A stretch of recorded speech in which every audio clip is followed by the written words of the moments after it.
അമേരിക്കയുടെ ഇലക്ഷൻ കഴിഞ്ഞു. ഇപ്പോൾ കേരളത്തിലുള്ളവരാണെങ്കിലും ഇന്ത്യയിലുള്ളവരാണെങ്കിലും ചോദിക്കുക അടുത്ത ചോദ്യമുണ്ട്, കാനഡയുടെ ഇലക്ഷൻ എന്തായിരിക്കും അവിടുത്തെ വിധി? ഉറപ്പായിട്ടും.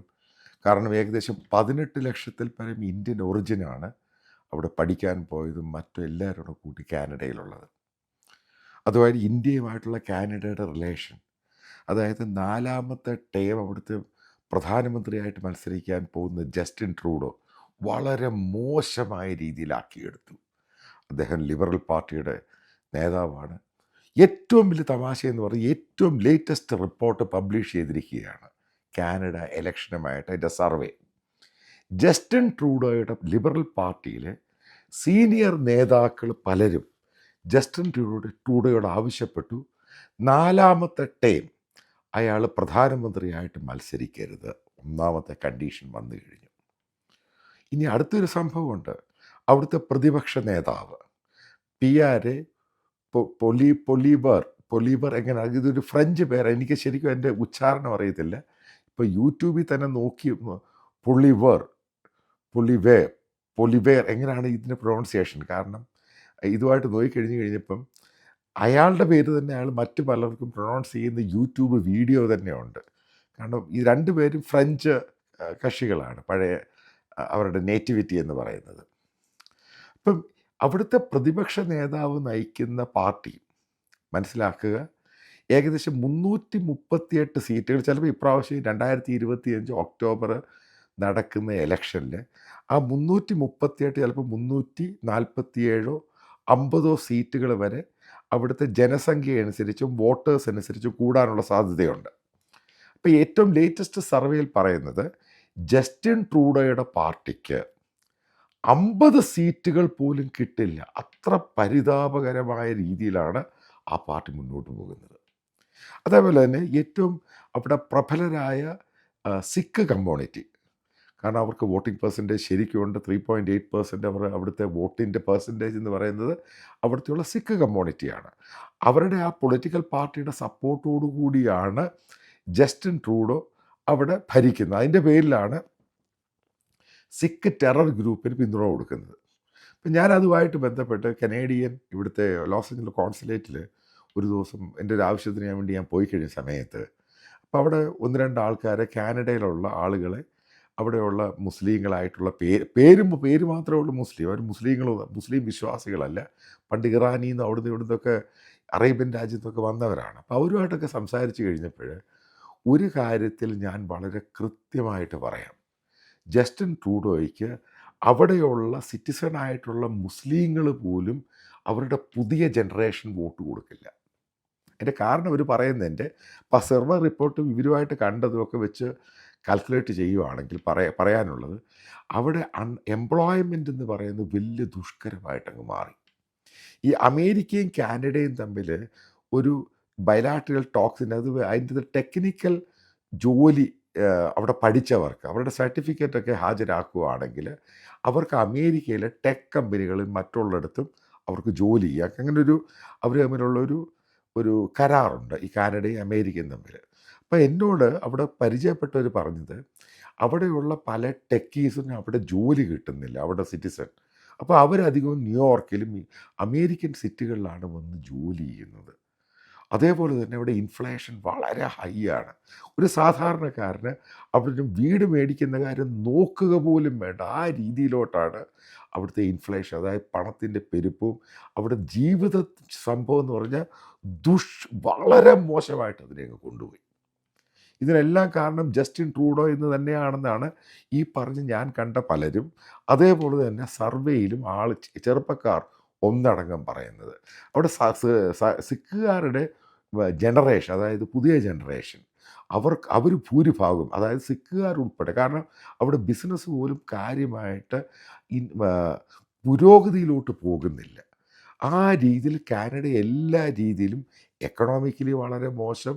അവിടെ പിന്നെ സാമ്പത്തികമായിട്ട് നിലനിൽക്കുക, അവിടെയുള്ള സിറ്റിസൺ ആണെങ്കിലും അവർക്ക് ജോലി ചെയ്ത് പോകാൻ സാധിക്കുന്നില്ല, എല്ലാത്തിനും വില കൂടുതൽ, അവർക്ക് വീട് വാടകയ്ക്ക് എടുക്കാൻ സാധിക്കുന്നില്ല, അതേപോലെ വീട് വാങ്ങുന്ന കാര്യം നോക്കുകയേ വേണ്ട, ആ രീതിയിലോട്ടായിപ്പോയി. കാരണം പല ആവർത്തി ഇവർ നോക്കുമ്പോൾ ഇവരുമായിട്ട് അഡ്ജസ്റ്റ് ചെയ്ത് പോകുന്ന രീതിയിൽ അവിടെ വീടുകളൊന്നും കിട്ടുന്നില്ല. ഈ രീതിയിലോട്ടാണ് കാനഡയുടെ ഇപ്പോഴത്തെ പൊളിറ്റിക്കൽ ഇക്വേഷൻ, അതായത് അവിടുത്തെ പൊളിറ്റിക്സ് എന്ന് പറയുന്നത് കാനഡ വളരെ മോശമായിട്ട് പോവുകയാണ്. പിന്നീട് അവിടെയുള്ള പല ചെറുപ്പക്കാർ, ഇപ്പം ഇവിടെ ഞാൻ കനേഡിയൻ കോൺസുലേറ്റിൽ സംസാരിച്ച് കഴിയുമ്പോൾ അവർക്കൊന്നും ഇന്ത്യയുമായിട്ട് ഇവർ കനേഡിയൻ ഗവൺമെൻറ് ശത്രുതയിൽ പോകുന്ന അവിടെയുള്ള ടെറർ ഗ്രൂപ്പുകളെ ഇവർ പ്രോത്സാഹിപ്പിക്കുക അവർക്ക് യാതൊരു താല്പര്യവുമില്ല. അവർ പറയാം അതിൻ്റെ ആവശ്യം എന്താണ്, ഇന്ത്യയുമായിട്ട് നല്ല ബന്ധത്തിൽ പോകണം, എത്രയോ ഇന്ത്യക്കാർ ഇവിടെ ഉണ്ട്, അവരെ എന്തിനാ ശത്രുതയിലെടുത്ത് ഒരു ഗ്രൂപ്പ്, ഒരു ടെറർ ഗ്രൂപ്പിനെ വേണ്ടി അവരെ ഫെസിലിറ്റേറ്റ് ചെയ്യുന്ന രീതി ജസ്റ്റിൻ ട്രൂഡോ ചെയ്യുന്നതിൻ്റെ ആവശ്യമില്ല. അതായത് മനസ്സിലാക്കേണ്ടത്, അവിടുത്തെ കൺസർവേറ്റീവ് പാർട്ടിയായ ഒപ്പോസിഷൻ അവർക്ക് വലിയ നേട്ടമുണ്ടാകുമെന്നാണ് പറയുന്നത്. അവിടുത്തെ കൺസർവേറ്റീവ് പാർട്ടിയുടെ അവിടുത്തെ ഒപ്പോസിഷൻ ലീഡർ എന്ന് പറഞ്ഞ് ഈ ട്രംപിനെ പോലെ തന്നെയാണെന്ന് മീഡിയ വളരെ ഭയങ്കരമായിട്ട് ഷൗട്ട് ചെയ്യും. അതേപോലെ തന്നെ പിന്നെ അദ്ദേഹം ഈ പറയുന്ന അബോർഷനെതിരെ ഒന്നുമല്ല, അത് ഈ മറ്റൊരു കാര്യമുണ്ട്, അതേപോലെ ഉക്രൈനെയാണ് അനുകൂലിക്കുന്നയാൾ, അത് ചില മാറ്റങ്ങളുണ്ട്. പക്ഷേ ട്രംപിൻ്റെ സെയിം സ്വഭാവം തന്നെയാണ്. കാരണം കാനഡ തിരികെ വരണം. അതേപോലെ തന്നെ അവിടുത്തെ ഏറ്റവും പ്രശ്നം നേരിടും അവർ പറയുന്ന സംഭവം, ഈ ജസ്റ്റിൻ ട്രൂഡോ അവിടെ അത്രയും ആൾക്കാരെ അവിടെ കൊണ്ടുവരാൻ ശ്രമിച്ചു കഴിയുമ്പോൾ, പ്രത്യേകിച്ച് അവിടെ മുസ്ലിം കമ്മ്യൂണിറ്റി മറ്റുള്ളവരെ കൊണ്ടുവരാൻ ശ്രമിച്ചത് അവിടെയുള്ള താമസിക്കുന്നവർക്ക്, അതായത് കൺസർവേറ്റീവ് അവിടെ താമസിക്കുന്നവർക്ക് വലിയ പ്രശ്നമുണ്ടാക്കി. അതായത് കഴിഞ്ഞ പ്രാവശ്യം പല പ്രാവശ്യം ഈ മൈനോറിറ്റി ഗവൺമെൻറ് അതിന് സപ്പോർട്ട് ചെയ്യുന്ന ജസ്റ്റിൻ ട്രൂഡോയുടെ ഗവൺമെൻറ്റിനെ സപ്പോർട്ട് ചെയ്തതിൽ ചെറുപ്പക്കാരാണെങ്കിലും അവിടെ കഴിഞ്ഞ പ്രാവശ്യം അയാൾക്ക് വോട്ട് ചെയ്തവരും വലിയൊരു ശതമാനം ഭയങ്കരമായിട്ട് ഇങ്ങോട്ടങ്ങ് ഷിഫ്റ്റ് ചെയ്തേക്കുകയാണ്. അതായത് ജസ്റ്റിൻ ട്രൂഡോ മത്സരിച്ച് കഴിയുമ്പോൾ അവിടെ ഉണ്ടാകാൻ പോകുന്ന പലരും, അതായത് പ്രെഡിക്റ്റ് ചെയ്തേക്കുന്ന ഇപ്പുറത്ത് അവിടുത്തെ കൺസർവേറ്റീവ് പാർട്ടിക്ക് അവിടെ ഉണ്ടാകാൻ പോകുന്ന ലാൻഡ് സ്ലൈഡ് വിക്ടറി, ചെറിയ വിക്ടറി ഒന്നുമല്ല. അതോടുകൂടി അവിടുത്തെ എക്കോണമി മാറുമെന്ന് ഈ ചെറുപ്പക്കാർ അമേരിക്കയിലോട്ട് തൊഴിലന്വേഷിച്ച് വന്ന പല ആൾക്കാരും അവിടെ തിരികെ അവരുടെ രാജ്യത്ത് പോകാൻ സാധിക്കുമെന്നുള്ള സംഭവമാണ്. അതേപോലെ ജസ്റ്റിൻ ട്രൂഡോയുടെ ഒരു മുസ്ലിം പ്രേമം, അതിനെതിരെയും അവിടെ പ്രശ്നമുണ്ടായിട്ടുണ്ട്. കാരണം ഇയാൾക്ക് പല ഭാഷ അറിഞ്ഞ് പല രീതിയിൽ മുസ്ലിങ്ങളെ പ്രീണിപ്പിക്കാനും പ്രേമിക്കാനും അവർക്ക് വളരെ സഹായം ചെയ്യുവാനും അതേപോലെ തന്നെ അറേബ്യൻ രാജ്യങ്ങളിൽ നിന്ന് അവരെ കൊണ്ടുവരാൻ വേണ്ടി ഇയാൾ വലിയ ശ്രമങ്ങളൊക്കെ നടത്തി എന്ന് ഇവരുടെ ഇടയിലൊരു ധാരണയുണ്ട്. അതേപോലെ തന്നെ അവിടെ വിദ്യാർത്ഥികളായിട്ട് വരുന്നവർ ജോലി അന്വേഷിക്കുന്നു, അവർ പഠിക്കാനല്ല വന്ന എന്ന അതിൻ്റെ പേരിൽ ചില റെസ്ട്രിക്ഷൻസും ചില ഇമിഗ്രേഷൻ പോളിസിയൊക്കെ ഈ വോട്ടേഴ്സിനെ പിടിച്ചു നിർത്താനും ചെറുപ്പക്കാരെ പിടിച്ചു നിർത്താനും വേണ്ടി ജസ്റ്റിൻ ട്രൂഡോ അവിടെ കൊണ്ടുവരാൻ ശ്രമിച്ചു. കഴിഞ്ഞിടയ്ക്ക് ചില മാറ്റങ്ങളൊക്കെ പോളിസിയിൽ കൊണ്ടുവന്നു. പക്ഷേ ഇതൊന്നും ജസ്റ്റിൻ ട്രൂഡോയുടെ പോപ്പുലാരിറ്റി എന്ന് പറയുന്ന കീപ്പോട്ടാണ് പോയിരിക്കുന്നത്.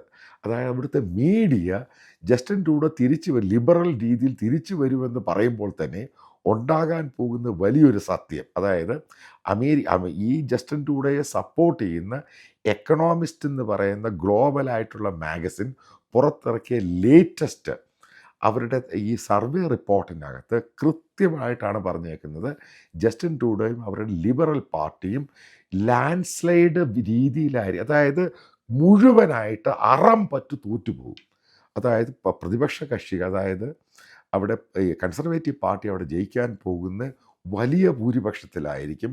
കാരണം ജനങ്ങൾക്ക് 1% പോലും ജനങ്ങൾക്ക് അവിടെയുള്ള ടോട്ടൽ പോപ്പുലേഷനിൽ ചെറുപ്പക്കാരുടെ എണ്ണം എടുക്കുമ്പോൾ അവർക്ക് പൂർണ്ണമായിട്ടും ജസ്റ്റിൻ ട്രൂഡോയോട് പൂർണ്ണമായിട്ടും ഒരു ബഹുമാനമില്ലാതായി, അതുപോലെ ക്രെഡിബിലിറ്റി ഇല്ലാതായി മാറി. കാരണം ആ രാജ്യത്തെ നശിപ്പിക്കാൻ ശ്രമിക്കുന്നു ജസ്റ്റിൻ ട്രൂഡോ. പല ലിബറൽ പോളിസിയും പല ഇസ്ലാമിക രീതിയിലുള്ള ആൾക്കാരെ ഇതൊക്കെ എൻ്റെ യാഥാർത്ഥ്യത്തെ പറ്റിയൊന്നും അറിയത്തില്ല.